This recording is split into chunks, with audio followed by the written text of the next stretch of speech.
Today, we have an awesome guest. If you're ever looking to run a crowdfunding campaign on Kickstarter or IndieGoGo, Will is currently the president and co-founder of LaunchBoom, and he has built one of the most respected brands in the crowdfunding industry. And so I got to pick his brain, talk about all things crowdfunding, and we'll also get to help you determine whether it makes sense for your business to incorporate the crowdfunding model into your business.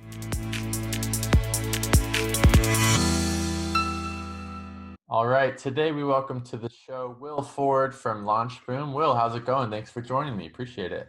It's going great, Jeff. It's great to see you again. So we're both from San Diego. We've known each other for, I don't know, 3 or 4 years now, and it's always been good catching up whenever we can. And you were one of the first people when I launched the podcast. Was like, you would be a great guest because you have such an experience that most people don't have, and you can share a lot of tips in the crowdfunding space specifically is what we're going to talk about today.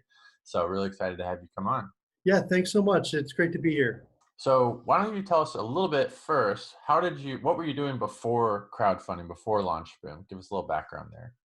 Yeah, so my background is more entrepreneurial. I have built several companies from the ground up, and I've had several successful exits along the way. My last company prior to starting LaunchBoom was called Petbox. Petbox was a subscription e-commerce company. We delivered tens of thousands of monthly boxes to dog and cat owners all over the United States. I built an audience of, a customer base of 53,000 monthly subscribers. I did that within a 12-month period directly through Facebook and Instagram advertising and influencer marketing.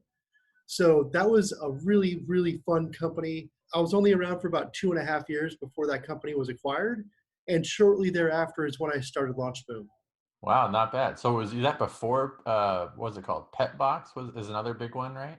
Yeah, Petbox, that's what I was alluding to. Okay. Or sorry, no, Barkbox. So were you before or after Barkbox? That's the Got other it. one I've heard of. So actually, Petbox is now Barkbox today. Oh, wow. Cool. So when we started, we actually started at around the same time, same year, back in early 2013.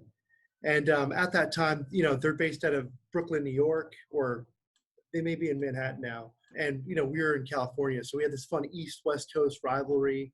And I think where we outperformed Barkbox was definitely on the digital marketing and the influencer marketing. What I did early on was I locked down 1,000 influencers via contract, like pet bloggers, celebrity pets, and I'd send them free boxes every month in exchange for, awesome content that they would post, linking back to my website. They were responsible for driving most of our new membership acquisition. And the way I set that deal up with my manufacturers is I figured out a way to create a negative cost per acquisition. So we grew super fast, very quick. And when I was in the middle of my Series A raise, we were acquired early. Wow. So how did the acquisition come about? Did they approach you or? Well, Barkbox didn't actually acquire Petbox at that time. We, in 2015, while I'm in the middle of my Series A raise, I was contacted by a pet company called the Pet Boutique based out of Georgia. And what they were doing is they were running a store within a store, that store being Sears. And they had access to shopyourway.com, which is the second largest email list of US residents next to Amazon. A lot of people don't know that. And so their whole plan was to take my model and plug it into that channel and 10x to growth very quickly, which is what they ended up doing. From there, Bartbox acquired Petbox. So I didn't actually participate on that side, but it was fun kind of being the first innovator in that space. And it was fun growing Petbox so quick, from 1,000 monthly subscribers to over 53,000 monthly subscribers within a 12-month time frame is amazing growth, especially for that type of model. Yeah, I think that's pretty amazing for any industry pretty much. So, okay, cool. Well, let's fast forward then. So how did you end up getting into the crowdfunding space? Yeah, so as soon as I exited Petbox back in 2015, I started working on a crowdfunding campaign. And I actually hired an agency in San Diego called Label Creative. Label Creative at that time was doing really great video production, web development, which are major pieces of what I needed for my crowdfunding launch. In addition to that, I also retained a digital marketing agency to help me build a large audience in preparation for that launch. And in going through that process, I did a lot of research. And Jeff, what I learned is that Kickstarter and IndieGoGo, which are only 10 years old, both of them opened their doors in 2009. And they were growing extremely fast. They still are. But at that time, in 2014, based on the research I was doing in 2015, I was realizing that they were growing by more than 100% growth rate every single year since they had opened their doors. And the crowdfunding industry is not slowing down. It's continuing to grow and expand. So I did some more research looking for an agency like LaunchBoom. I wanted to find someone who could come in and be my partner on the launch and help ensure that my campaigns would be successful, my launch would be successful. But at the time, it didn't exist. So I saw a major opportunity, Jeff, to step in and basically build a full service agency to help anyone launching new consumer products, helping them guarantee successful outcomes. And so that's why I started LaunchBoom back in 2015. Gotcha. Wow. Okay. So that's 2015. And then now, will probably be coming live this episode in 2020. So how does it look different today than when it started? Or is it pretty much the same model? Yeah. So when I first started LaunchBoom, my model was simple. I'd say, hey, Jeff, I really like you a lot. I really like your product. And I think it's got great upside. What I need you to do, Jeff, is I need you to give me $50,000 and I'll turn that into $500,000 or more in pre-sales. And most of my early clients would say, wow, Will, that sounds great. Where's the 50 grand going? And I would tell them that half would go into the marketing for all the work and assets that have to be created to drive that type of outcome. But the other half of that would go into advertising, digital marketing, specifically Facebook and Instagram advertising. And what we would do is we'd use that budget to build these massive audiences of people ready to buy before we go live. And then when we launch on Kickstarter or IndieGoGo, what we're doing is we're setting a goal that we control based on that pre-launch data that we know we can achieve immediately after launch. So what we're doing here is we usually set our goals pretty low, for the most part around 50,000 US dollars. When we turn on that Kickstarter campaign or that IndieGoGo campaign, we're going to do more than 50,000 in pre-sales immediately, usually within the first 2 or 3 hours, always the first day. When that happens, we outperform the thousands of other live projects on those platforms. So what happens is we climb to the top of the rankings, we get top placement, we become a staff pick, a project they love. And when that happens, it opens up this massive traffic to their organic audiences, which are tens of millions of unique visitors worldwide. So what happens to our sales, because we get it funded right away, backers are more confident because they know it's going to get made and delivered. Mm-hmm. So they're more likely to convert. So when we access those massive organic audiences on Kickstarter, on IndieGoGo, it's what I call is a launch boom effect. We go from that $50,000 goal to hundreds of thousands of dollars, and in some cases, millions of dollars. Gotcha. Yeah. I mean, I did a Kickstarter campaign with a pet product company with my friend's dad, and we didn't know what we were doing, or I didn't know what I was doing because I'd never used Kickstarter before, and unfortunately, I didn't know about you or your company. So we did it ourselves, rolled up our sleeves, and did our best with what we had. And I think we read Tim Ferriss's article on it and tried to follow those steps. And we did do I think it was around a $30,000 or $32,000 30-day or 60-day campaign. So we had modest success. We exceeded our goal, but we didn't reach the hundreds of thousands you're talking about. Jeff, I remember that so well. That was that launcher, right? Mm-hmm. Yeah, the dog toy. That's a great product. Yeah, it is. Sorry, I'm a dog lover. That's why I started my last company, Petbox. Nice. So for those that don't know, just give a quick background on Kickstarter and IndieGoGo, where that, how that's different from say launching on Amazon or something like that, and why it's still relevant and growing today?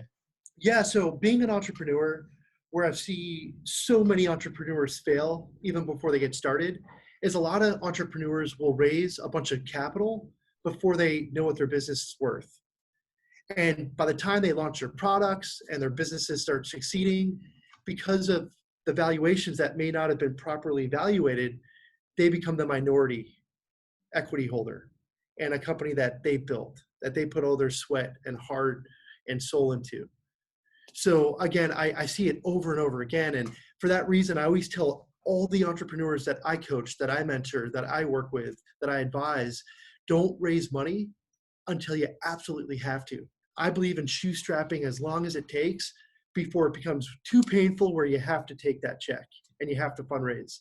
So initially, Jeff, that's what got me excited about the Kickstarter and IndieGoGo opportunity, is that I couldn't believe that I could actually take a prototype and I could put it on IndieGoGo, put it on Kickstarter, and pre-sell thousands and thousands of units, take that money up front before I place my manufacturing order.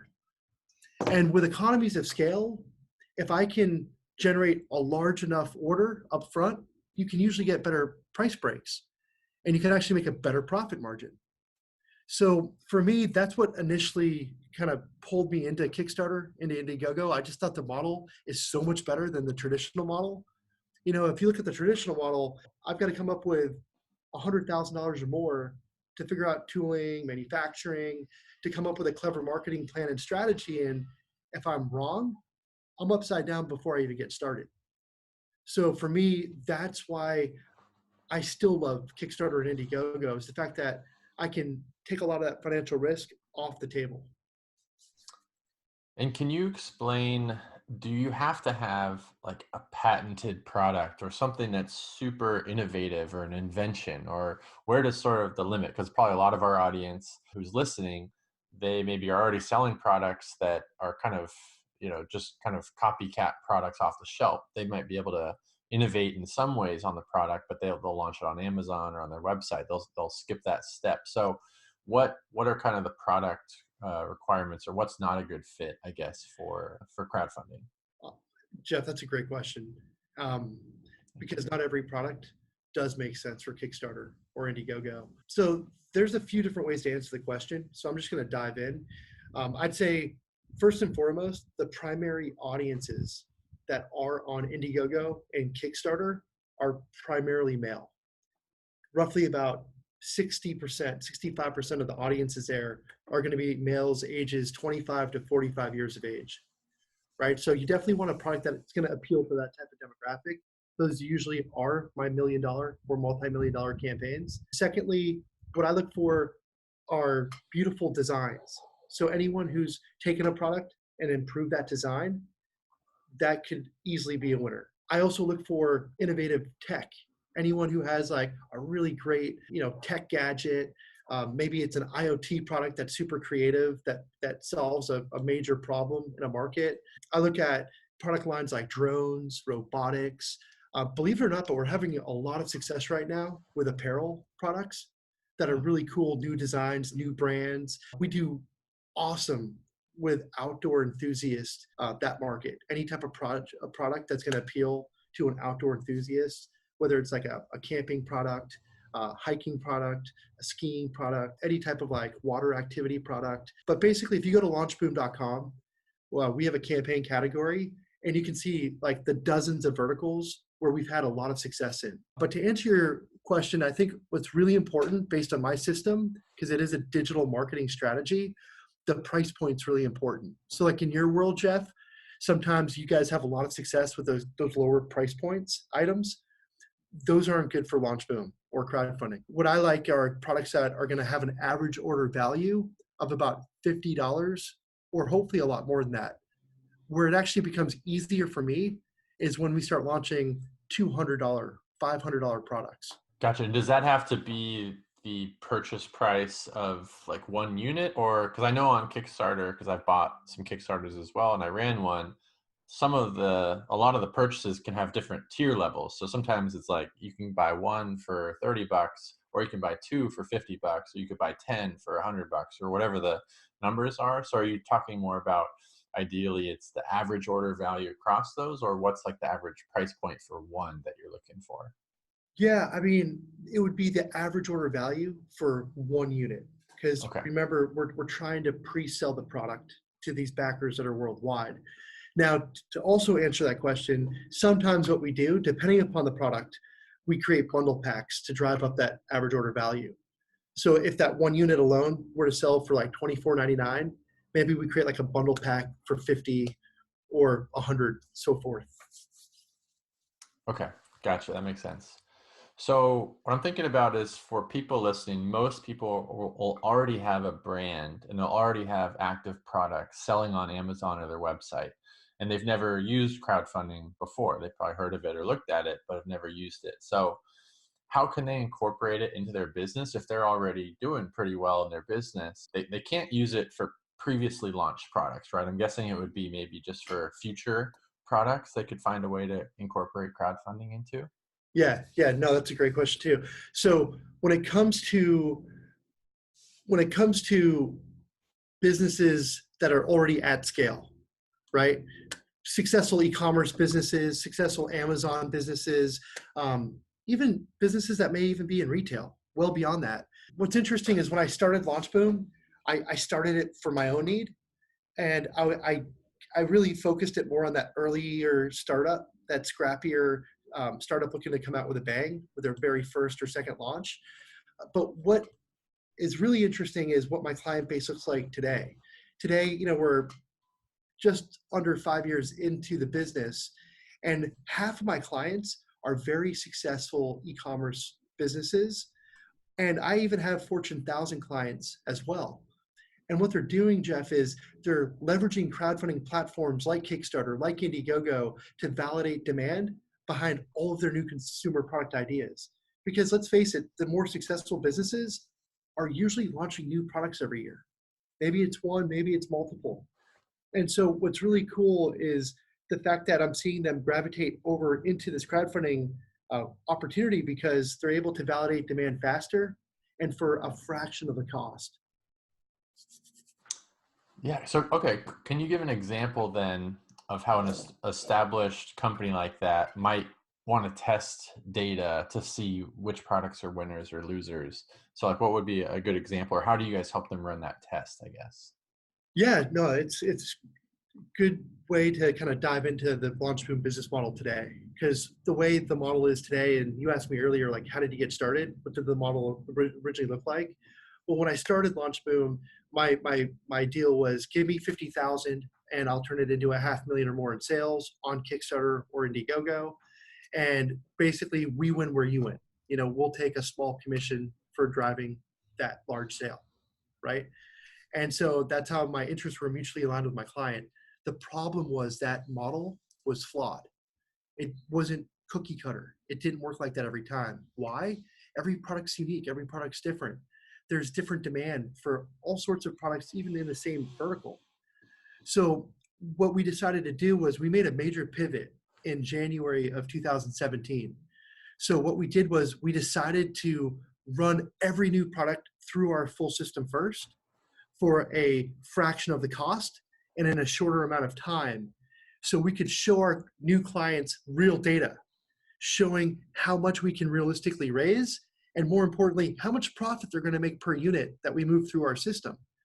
So once we complete that test and we know for a fact we can deliver a profitable outcome, only then do we take a bigger advertising budget and move them into a LaunchBoom, where we get them ready for a Kickstarter, for an IndieGoGo. Because for us, these deals don't really make sense for our clients if we can't raise hundreds of thousands of dollars of pre-sales and hopefully millions. Okay, so now let's talk a little bit about Kickstarter versus IndieGoGo, because I'm not 100% clear on that, and I'm sure a lot of people would like to hear, like, what's the difference? Which one should they go with? Do you do them in order? How does that work? Yeah, no. So when I started LaunchBoom in 2015, Kickstarter was the main player. They were the gorilla. And that is where we focus most of our launches. We would do some launches on IndieGoGo, but the main reason we focused on Kickstarter was their audience was like 4 times larger at that time compared to IndieGoGo. So I wanted to launch in the market where I'd have more eyeballs, right? And then after that Kickstarter sale would conclude and that crowdfunding campaign would be over, I would then transition immediately behind it over to IndieGoGo in demand, which would continue the pre-sale and the crowdfunding campaign longer. So I could actually tap into both marketplaces and drive a bigger sale over a longer period of time. That was Launch Boom 1.0, right? Over the years, I've seen a major change, mainly because Kickstarter filed as a B corporation back in 2016. So now what they're doing is they're prioritizing projects that have like a social cause behind it. So they're not really as specific with consumer hardware or tech hardware. And that's where IndieGoGo shines. IndieGoGo, they are the hardware platform when it comes to crowdfunding, in my opinion. So anytime we launched campaigns over the last 18 months, we're now advising our clients to skip Kickstarter and launch on IndieGoGo first to have a better outcome. The reason why I'm doing that is because IndieGoGo is providing internal support now. They're featuring my clients in their newsletters. They're guaranteeing us top placement longer as long as we hit certain thresholds with pre-sales. So they're really adding a lot more support with helping maximize traffic, which is really all I care about, because we're the specialist at converting that traffic into sales or backers while we're live.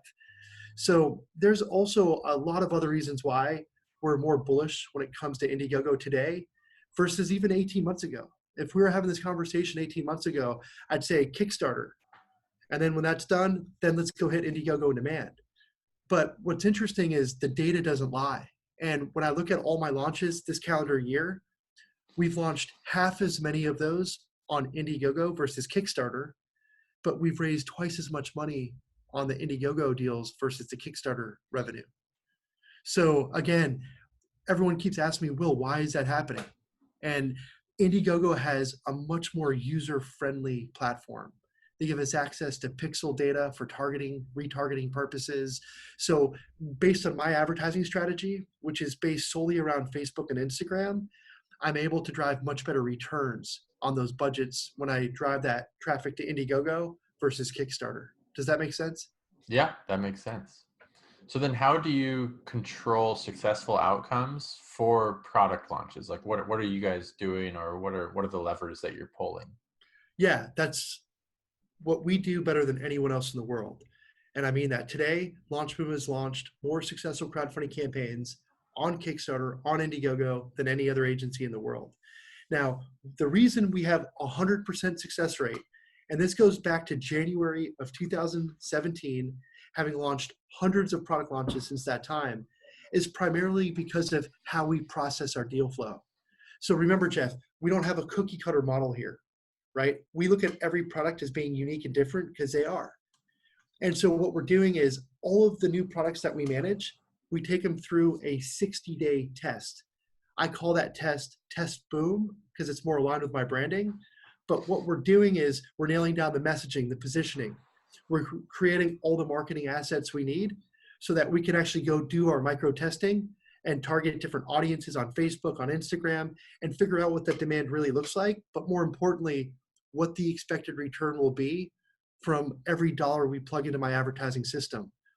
At the end of that test, what I need to know is true, Jeff, is that for every dollar we put into my ad system, I need to know that I can turn that into $3 and hopefully a lot more back in sales. And if I can show that type of return, like a 300% ROAS or greater, then I say, hey, Jeff, I'm the best partner for you. Now let's put a real budget into advertising and let's go raise $1 million on IndieGoGo or Kickstarter. Great. So how does that test phase, like what kind of budget do you guys usually like to work with in that initial micro testing phase? Like what would the out-of-pocket cost be for a client? Yeah, great question. So for me, I look at crowdfunding in general as mitigating the new product launch, right? Because you're pre-selling it before you commit to a manufacturing order, right? What I'm doing is I'm further mitigating that risk for all my clients before we have them commit decent budgets into a product launch. So to answer your question directly, my test boom agreement or program, it's a $9,500 US dollar cost. So $2,000 goes into Facebook advertising, Instagram advertising. 7,500 covers my hard cost to do all that work, so I can get the most accurate data possible before we make a decision with our client that's data driven, because we know we can go not only raise a lot of money on Kickstarter or IndieGoGo, but more importantly, a profitable outcome. So everyone makes money on the deal. So the test boom is the most important work we do here today, in my honest opinion. So $9,500, 60 days of time, I can tell all of my clients, no matter how many new products they want to launch a year, how much demand there actually is in the market to support a bigger launch, or sorry, a bigger raise. Yeah, that's an interesting model. I've not seen that before. All right, so Will, on Kickstarter launches or IndieGoGo launches, what are some of the top mistakes that you see people make? Yeah, I'd say, honestly, the number one mistake that holds true for every failed crowdfunding campaign is lack of preparation.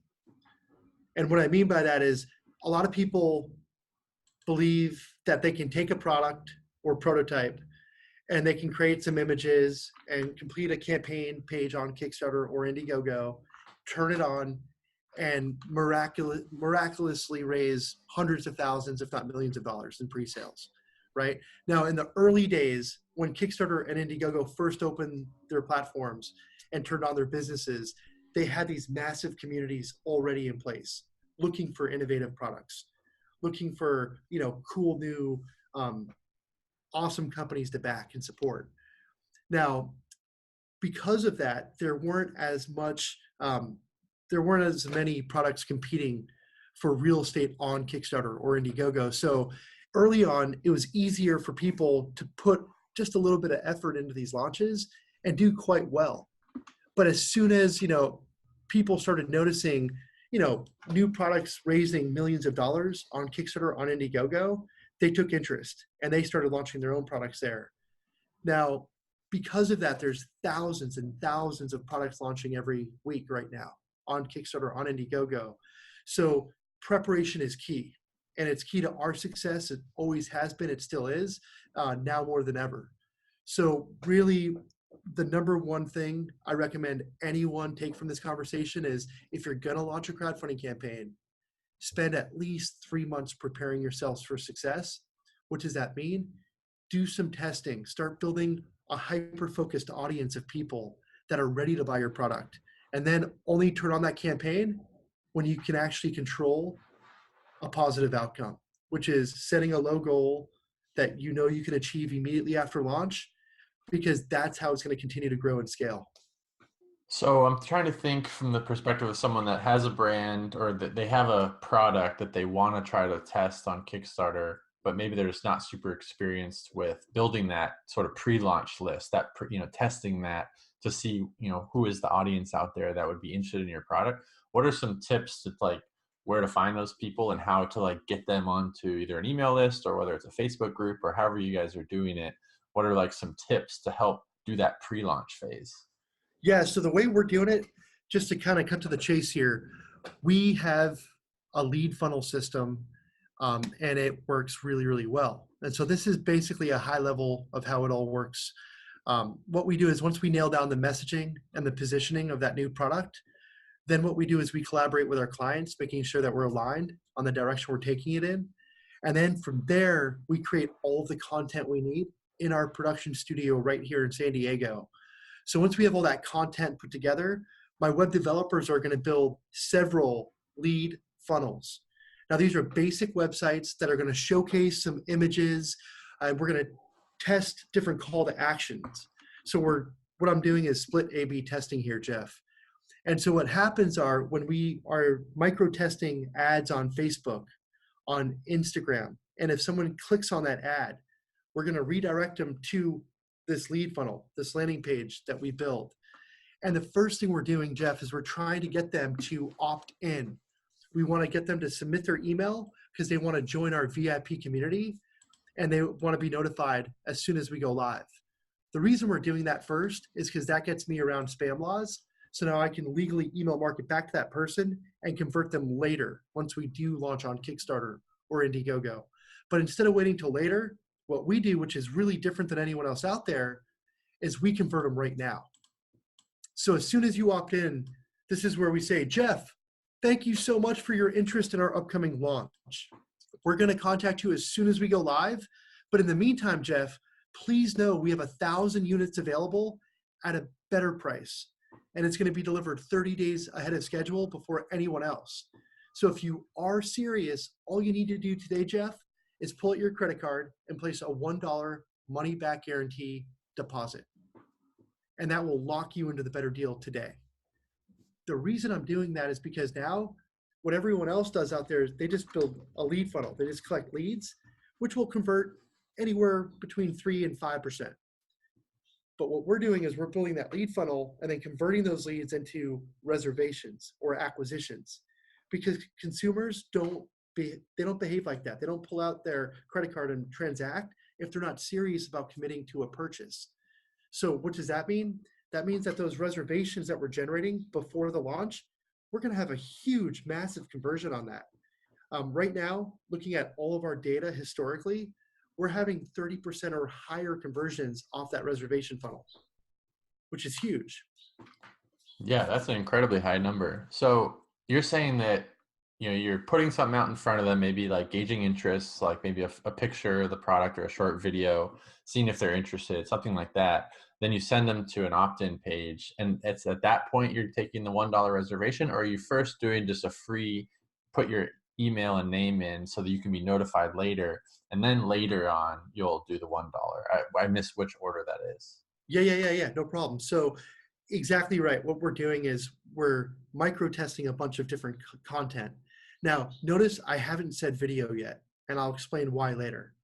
But right now, what we're doing is we're just creating product images because it's low cost, and we can create a lot of content that way. So we can test different audiences on Facebook, on Instagram, right?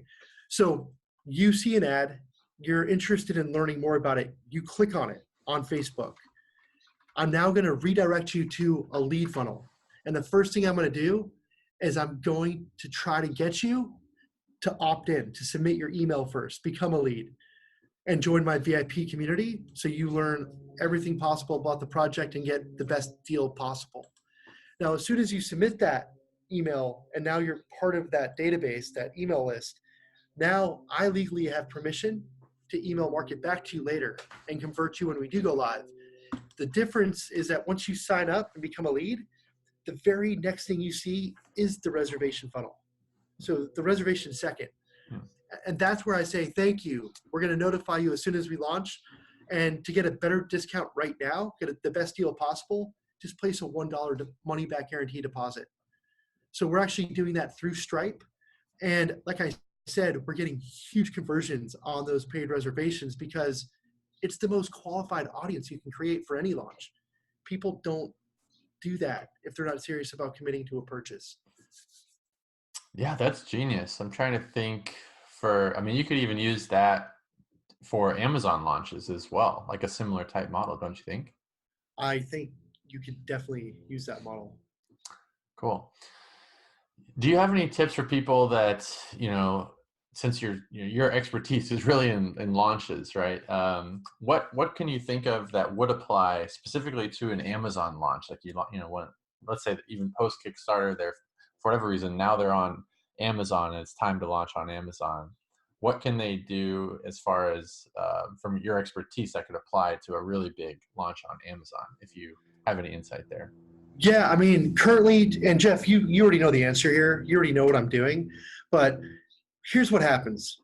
As soon as we finish the crowdfunding campaign with all of our clients, guess what? They want to keep growing. They want to keep going big with revenue, and they want to make more money. So what they say is, hey, Will, do you know anyone who knows anything about e-commerce? And that's where I raise my hand and I say, we actually have an e-commerce division. We'll help you grow and scale through e-commerce if you don't have support there. We're really good at it. Why? We just spent 6 months becoming the expert at maximizing the digital advertising strategy. So when we transition over to e-commerce, believe it or not, it gets easier to make them way more money, or I should say more profit.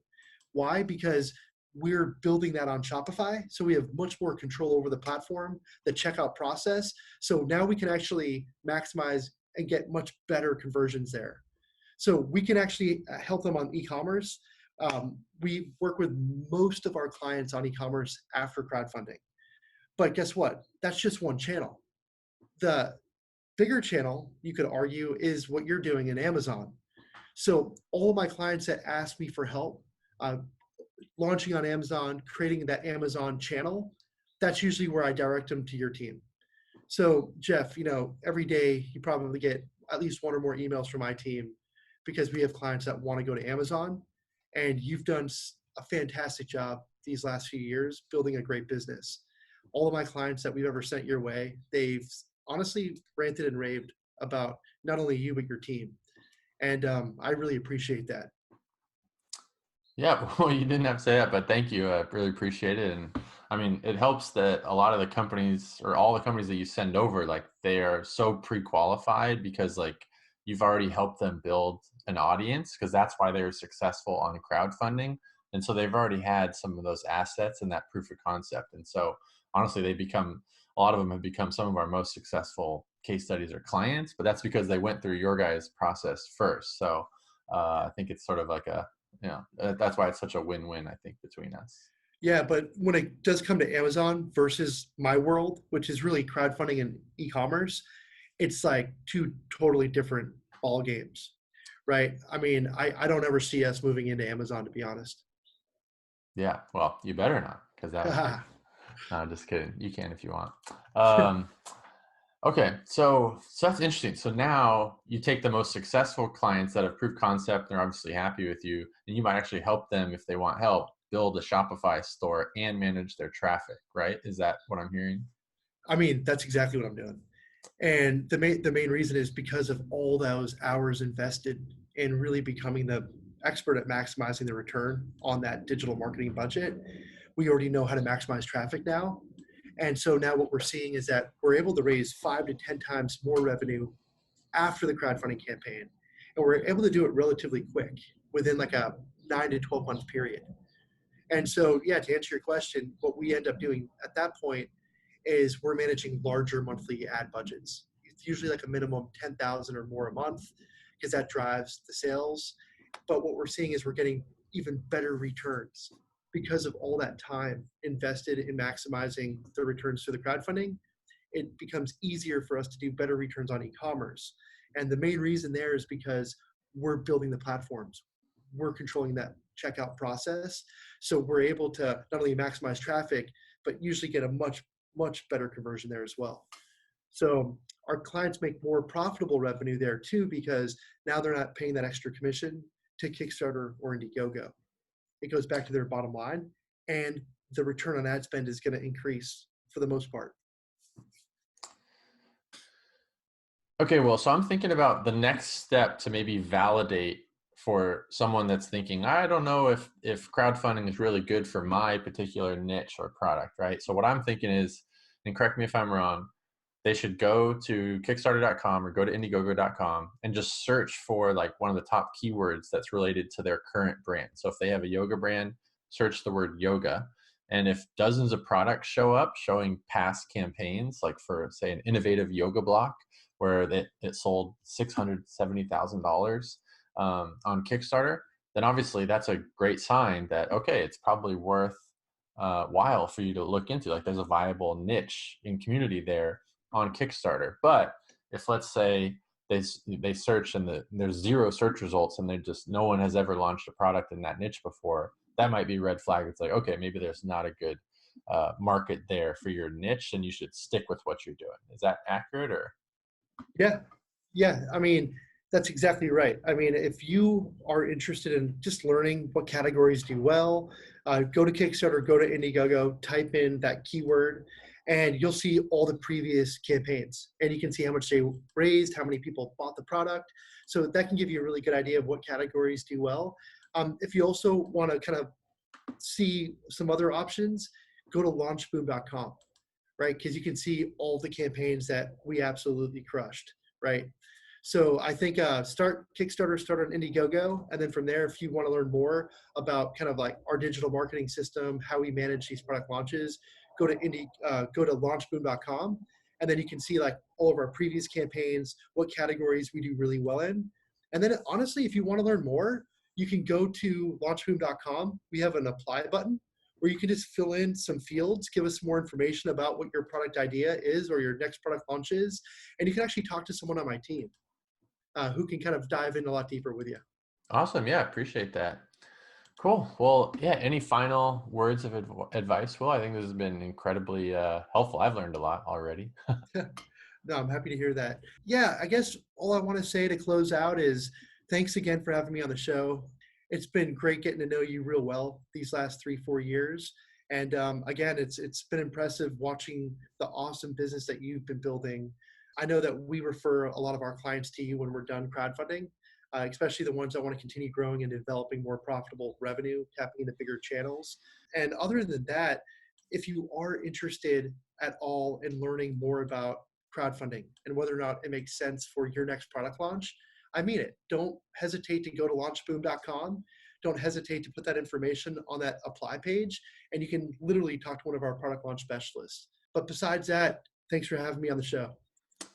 Yeah, appreciate it, Will. Well, yeah, I can vouch for Will, guys. He's been nothing but a good dude and straight up, and obviously he gets crazy results for the clients. So I think I would recommend you at least, it's worth a look to see if they've launched any products in your particular space, or definitely check out Kickstarter, IndieGoGo as well, just to see. Because honestly, I mean, just at the end of the day, it is crazy that you can, it's just such a unique model that wasn't around 10 years ago, where you can launch a whole new product that you're not sure whether it's going to do well or not, and you can get all the money and revenue up front in pre-orders, and then you can sometimes have a year to actually go make the product, and if it doesn't do well, you didn't really lose very much, right? I mean, that's kind of why crowdfunding is so unique as a first launch mechanism.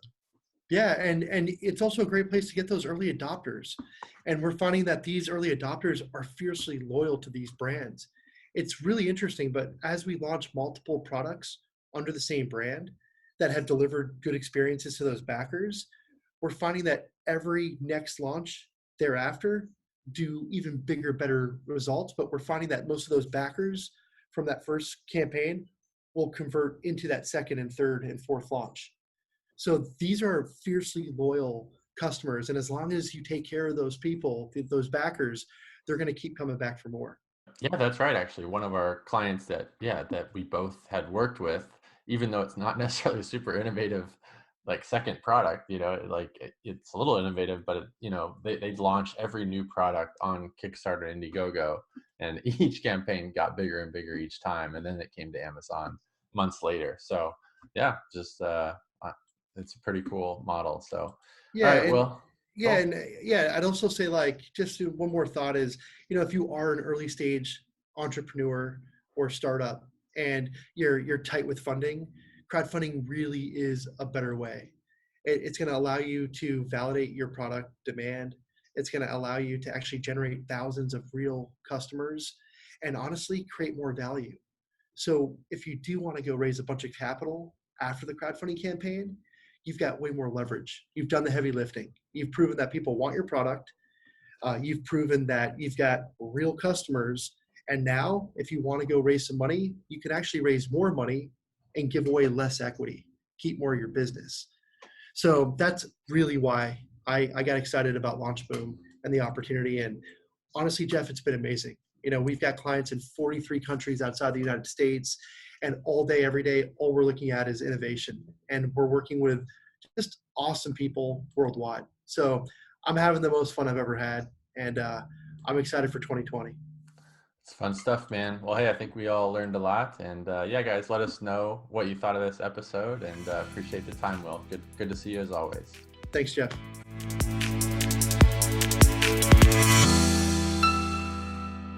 All right, so I hope that you enjoyed that episode with Will Ford. I hope that you learned a lot, and I want you just to pause real quick and think about, does it make sense for you to incorporate crowdfunding? If you're not sure, just take some of those initial steps. Like it's as simple as going to Kickstarter.com or IndieGoGo.com, search the keyword related to your product or your audience, and see if there's even a market there. And if there are, that might give you some product ideas, and it might be worth you exploring at that point. And so, yeah, and you can reach out to Will, like he said. He's happy to talk to entrepreneurs anytime. So reach out, and I'm sure they'll give you advice whether they think it might be worth a test or not. So, Anyways, I hope that you really enjoyed this episode. And as always, we appreciate you listening. Make sure to subscribe to our YouTube channel, leave reviews.